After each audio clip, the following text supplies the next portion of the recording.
um pouco cansado, mas eu vou tentar fazer esse vídeo. É sobre diálogos, né? Sobre debates e reacts de católicos e protestantes, né? E me ocorreu algo bem, bem interessante com relação a isso, né? Um insight aí. É um diálogo impossível, é um diálogo desnecessário, é um diálogo sem pé nem cabeça. Diálogo não, né? Debate, né? Diálogo é que não existe mesmo. São debates sem pé nem cabeça, sem futuro, sem propósito, né? Eu já não assisto mais, né? Mas ainda vejo bastante, como eu gosto do tema cristianismo e gosto do tema sobre espírito e tal, vida espiritual. Eu às vezes tento assistir, começo a assistir e sempre desisto. Por que é impossível? Por que é desnecessário e que não contribui para nada? Porque quando um católico está debatendo com um protestante, o católico está numa esfera estritamente política. O católico ele se apresenta politicamente como católico, consciente ou não consciente disso. Então ele vai ser um sofista. Ele está lá para defender politicamente a Igreja Católica. Ponto final. Ele tem um propósito muito claro. Ele pode não ter consciência, mas a motivação é muito mais definida do que a do protestante. O protestante, por outro lado, vai ter uma massa de protestantes. Vai ter alguns protestantes que vão ter uma visão mais política do que espiritual, outros mais ou menos equilibrados e outros muito espirituais e pouquíssimo político. Porque no protestantismo isso não está resolvido. Não é a mesma coisa que a Igreja Católica, que tem 2000 anos desse exercício político, né? Ou que seja 1600, enfim. Ele tem esse exercício, eles fazem isso há muito tempo. Fizeram de várias formas, por muitos meios, por muito tempo. Aprenderam muito, erraram muito e sabem o que fazer.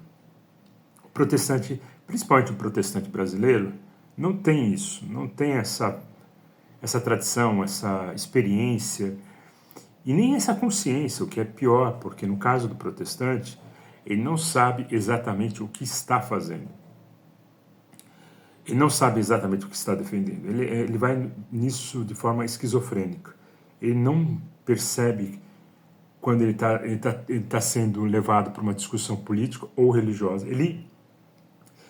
Quando um católico se defende em termos bíblicos, o que é muito pouco comum, há uns inegável problema de entendimento bíblico.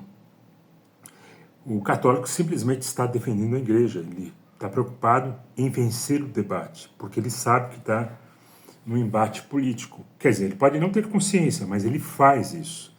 Já o protestante, ele não tem uma noção do que ele quer em termos políticos ou espirituais. Ele não tem essa maturidade, ele não tem esse arcabouço, né? Eu assisto um canal aí que ele gosta de falar de teonomia. 99% dos evangélicos, eu inclusive, mal sei o que é teonomia e a disposição de estudar teonomia é quase zero. E mesmo esse cara, ele não faz uma boa conciliação. Por mais que ele se esforce e ele realmente tem um arcabouço muito bom, ele não, quando ele faz as defesas político-espiritual, ele não faz um bom equilíbrio, uma boa condução do que exatamente ele está tratando. Então, não sei até que ponto ele tem consciência do nível da discussão que ele está tendo. Ele navega nos dois, navega até relativamente bem nos dois, tanto no lado espiritual e teológico, quanto no lado político, mas não deixa claro para quem está ouvindo se ele está fazendo essa transição. São duas coisas muito diferentes. Agora vamos analisar então a questão, vamos analisar, eu estou analisando, estou falando sozinho aqui. Do ponto de vista político, agora vamos analisar as opções que a gente tem, catolicismo brasileiro e protestantismo brasileiro, ou evangelicalismo brasileiro. Do ponto de vista político, o protestante é um completo fracasso. Não tem base, não tem referência, não tem consenso. É uma maturidade completa, né? Nós não temos figuras acadêmicas nesse sentido, por melhor que tenha, até ele se esforça, esse cara, né? Acho que é Gustavo, o nome dele, ou Rafael. Enfim, não sei. Gabriel. Por mais que ele se esforce, é uma pequena voz e ele não tem um alcance que talvez fosse conveniente. Então você vai ter bons apologetas cristãos, protestantes, sim, vai ter. Vão falar muito bem de teologia, são os melhores canais, mas que se perdem nessa confusão com conservadorismo, direita e tudo mais, e projeto de país. E do ponto de vista político, os canais católicos, eles estão liberados, porque eles não têm uma preocupação teológica, eles têm uma preocupação política. Então eles se desenvolvem lá em vários temas e ocupam espaços. Então assim, hoje politicamente, ou em termos ideológicos, ou em termos de fundamentação, os católicos estão melhores.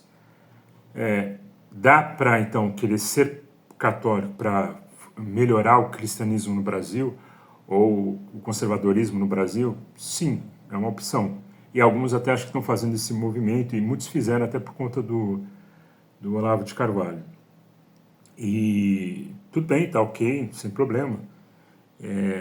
Do ponto de vista político é uma abordagem. Eu acho que eles são elitistas, o catolicismo é mais autoritário, é mais vertical, é menos afeito à verdade, por isso não existe constrangimento no exercício sofista, né, no sofismo, porque não existe esse comprometimento com a verdade, enquanto que, às vezes, os evangélicos eles são mais socráticos, né, eles estão procurando uma verdade e tal, tem um esforço genuíno de procurar a verdade. Mas eu acho elitista, então não acho que seja uma boa opção para o Brasil, mas torço pelo sucesso deles, né? Do ponto de vista político, eles estão aí brigando, e muito bem, contra uma série de coisas. Então, ok, mas não me apetece como um caminho a ser trilhado. Então, não tem essa consideração. Ainda politicamente, ainda continuo me considerando protestante. Mas, enfim, é quase um fracasso certo, né? Vai levar muitos anos para desenvolver uma mentalidade conservadora, cristã, protestante, né? Enfim, o que acaba acontecendo é uma mistura de um monte de coisa que vai junto, vamos que vamos, né? Do ponto de vista espiritual, nem se fale, aí já não há mais o que discutir. Na busca da verdade, e buscar, aí vai ser individual mesmo, né? E vai ser solitário.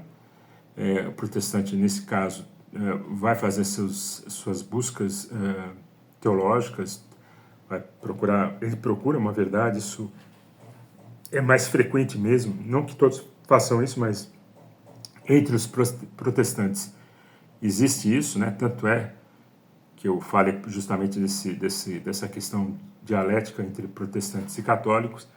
A gente primeiro precisa resolver essa esquizofrenia nossa.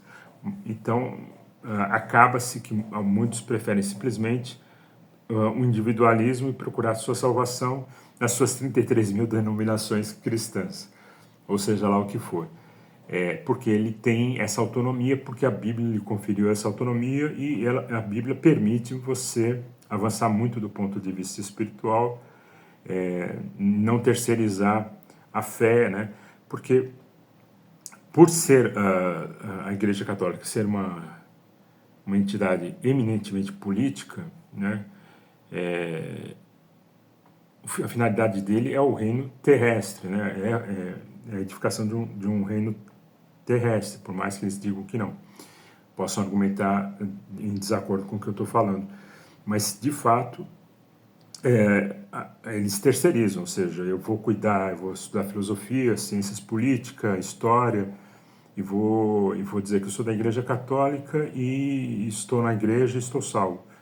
Mas isso nem para eles acho que é suficiente. Eles simplesmente têm essa necessidade de corpo, de ação política e fazem muito bem isso, sem nenhum problema aqui. Com relação, mas se para quem quer buscar uma vida espiritual, aí não tem jeito, é autonomia e o que é lamentável, o individualismo. Por mais que se tente fazer igrejas cristãs e movimentos protestantes, evangélicos, vai ter a pulverização e, na melhor das hipóteses, vai ser uma igreja católica de segunda classe, né? Sem a mesma tradição, sem as mesmas igrejas imponentes, e é simplesmente isso. Então é isso, eu acho que era só para falar sobre isso. O debate é impossível, desnecessário, inútil, porque não se estabelece essa base. Nós vamos falar politicamente, né?